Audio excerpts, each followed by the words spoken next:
I'm Carolyn Holzman, and this is Confessions of an SEO. Confessions is a short-form chat about SEO, and often not from a conventional SEO viewpoint. I'd like to thank Ahrefs for sponsoring this episode, and by the way, all views expressed here are mine. Welcome to Season 5, Episode 33 of Confessions of an SEO.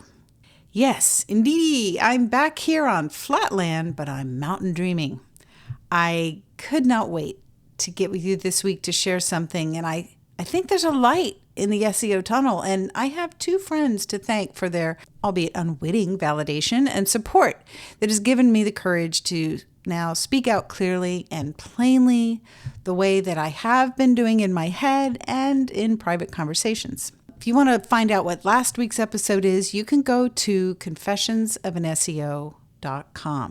And you can always find the most recent episode there, and also know that the simple act of subscribing to Confessions on your favorite podcast platform, you are supporting this podcast so it can continue.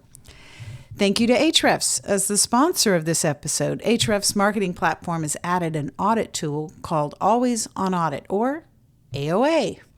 It's designed to perform as a real-time alert system, a safety net, if you will, for critical site issues that you might not otherwise be aware of immediately. So for projects that are boosted, they even have an Index Now integration that once pages with issues are changed, their system will proactively alert Index Now and its partners to get your content re-indexed, recrawled.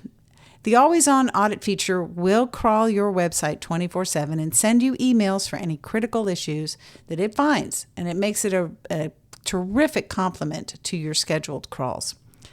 You can start using Ahrefs completely free by simply verifying your site.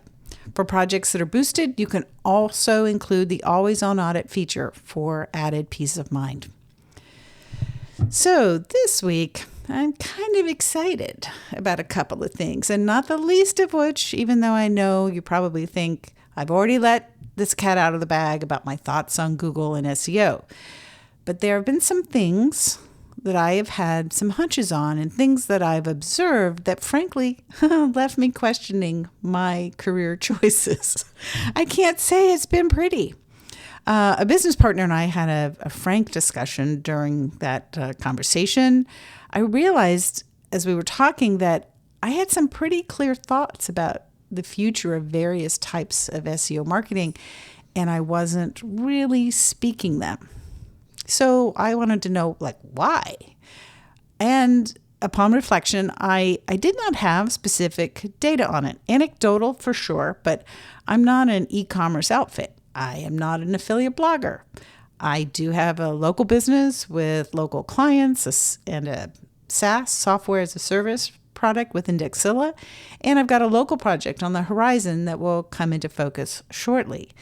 And I mainly spend my time focusing on how content gets into Google's indexation through their own system.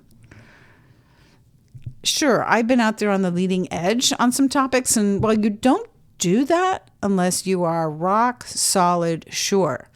And nothing right now in SEO is rock solid sure.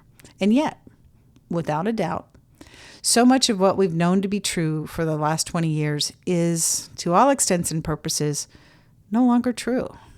Previously, we had three areas of concern: technical site SEO, could search engines find it, crawl it as intended.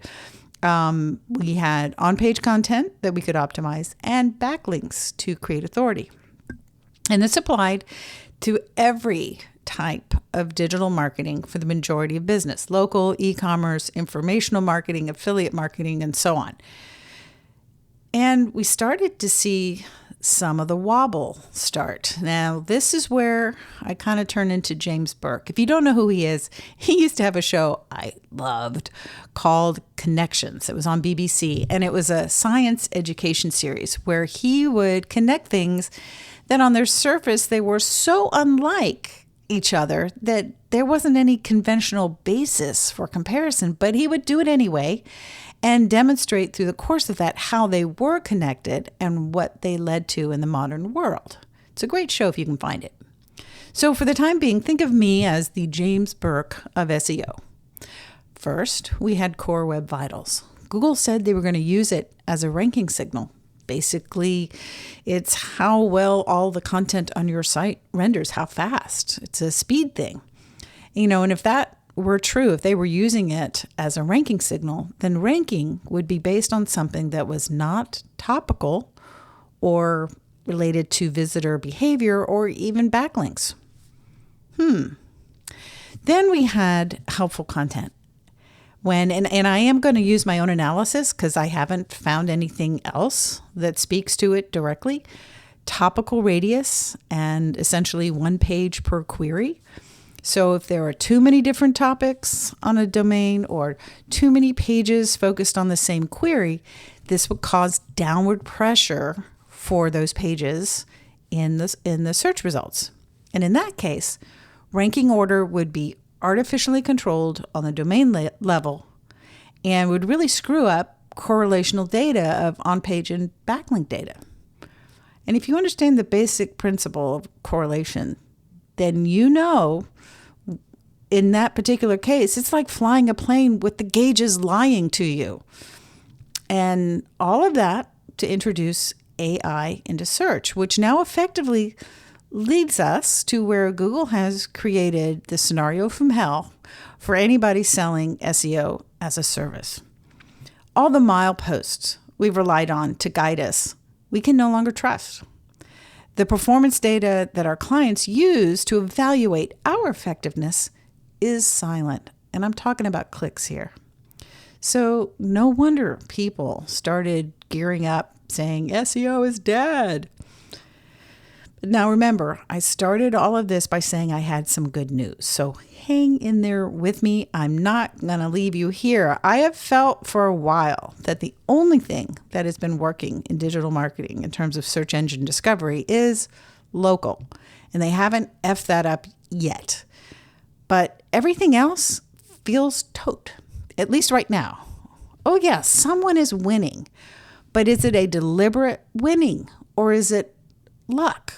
Something they didn't really do. And we don't know right now. But the reason I'm saying this out loud is because two people I trust and who I know have the data started saying the same thing. And I first heard them say it while I was watching one of their presentations in a hotel room in Lafayette, Louisiana.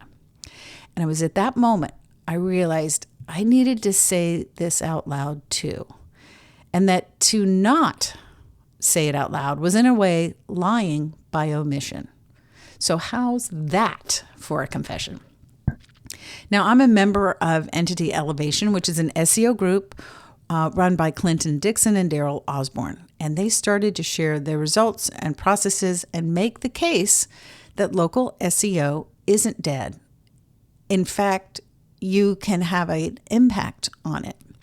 Now, they are presenting this, and if you are listening on August 19th, which is Tuesday, there is a live training later today. There are costs involved, but they are reasonable, like $49.